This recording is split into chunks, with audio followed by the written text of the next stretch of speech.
PUBG and Fortnite, two of the biggest games around, have been locked in a legal battle for a few months now. PUBG was of course the game that launched the Battle Royale genre into overdrive last year. Fortnite followed, and PUBG sued. PUBG Corp, the developer behind the Battle Royale smash PlayerUnknown's Battlegrounds, has dropped its months-long legal battle with Epic Games over Fortnite Battle Royale. PUBG launched into early access in March of last year and very quickly picked up ahead of Steam. Fortnite launched as a wave-based survival defense type game a few months later in July, before releasing a phenomenally successful Fortnite Battle Royale in September. When that launched, PUBG's developers heavily criticised Fortnite for replicating its gameplay and threatened further action. And it was no surprise, it did look and act very similar to PUBG. PUBG Corp, previously known as Bluehole, formally filed a lawsuit against Epic Games over the similarities back in January. But neither PUBG Corp nor Epic has had much to say about the legal dispute since. Whatever the case may have really been about, it doesn't matter, it's over now. Bloomberg reports that PUBG Corp has backed out of the dispute this week without really explaining why. Bloomberg cannot even get PUBG Corp to confirm whether or not they'd reached an out-of-court settlement over it. But it doesn't really come as a massive surprise. Both PUBG Corp and Epic Games are part-owned by Chinese giant Tencent, and PUBG of course is based on Epic Games' Unreal Engine. And there's no sign that the legal battle had any effect on Fortnite's success. At the last count, the game had 125 million players. This week it emerged that while its explosive growth is slowing down a bit, Fortnite earned more than $300 million in the month of May alone. On top of that, a report emerged this week from Lend.edu, who surveyed 1,000 people who frequently play Fortnite and found that 69% of them had purchased in-game content for Fortnite. The average spend was almost $85, with most of the spending going on outfits or characters. Over a third said Fortnite was the first video game they'd spent money on. Interestingly, Lend.edu found that 1 in 5 respondents didn't realise purchases gave them no in-game advantages. So it's really no surprise, to be honest, that this case is over. It already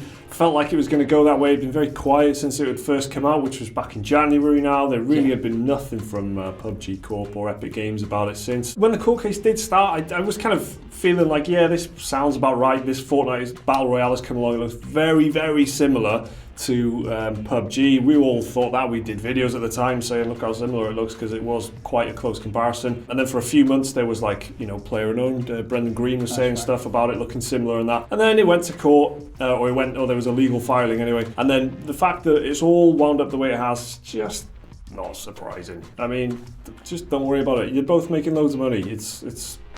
It's fine. Lots of money that is going to be going to Tencent either way. They've got stakes in both Fortnite and PUBG. So this lawsuit kind of started when Fortnite announced that they were coming to South Korea, which is a big earner for Tencent. So no doubt it's kind of like that Mike Tyson and the two doves like now kiss thing. That's what it is. Apart from it's not Mike Tyson, it's Tencent. Great analogy, Jake. I'm so glad to be here. So anyway, speaking of money, Fortnite is a huge earner, as we already know, but it's a completely free game. So what's that all about? Well, the stats showed that 65% of everyone that's played it has spent money. Oh, really?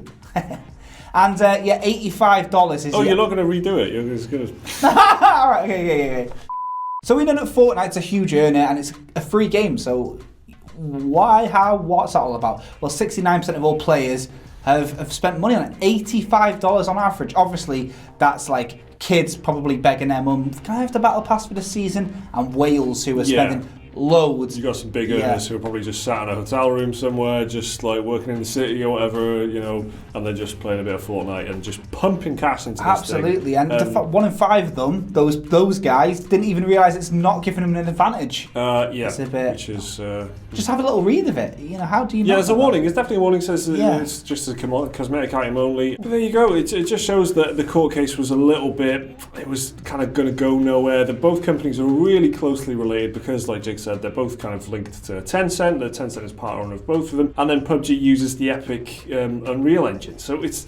That, you know, it seemed like they were on a hiding to nothing with the court case to begin with, although it does kind of make sense that they went down that road initially, because it was like, I would be angry if I'd made a game and it was really popular and then suddenly another company is just doing exactly the same thing, especially if it's a company you worked with to get the engine kind of, you know, sorted or whatever for PUBG. So I can see where it's come from, but again, not surprised that it's ended with just a quiet nothing, no explanation as to if there's been a settlement or why why they've settled it now. Just the quiet kind of, yeah, the court case is gone. And the end. So the big legal dispute between PUBG Corp and Epic Games is finally over Fortnite and PUBG. Are you surprised to see it end like this, or did you think it would end differently? Do you think PUBG Corp had a case? Let us know down below. Remember to like and subscribe if you enjoyed the video. Should be another one right there if you want to watch that, and a link to Patreon if you want to support the channel. Thanks for watching. See you next time.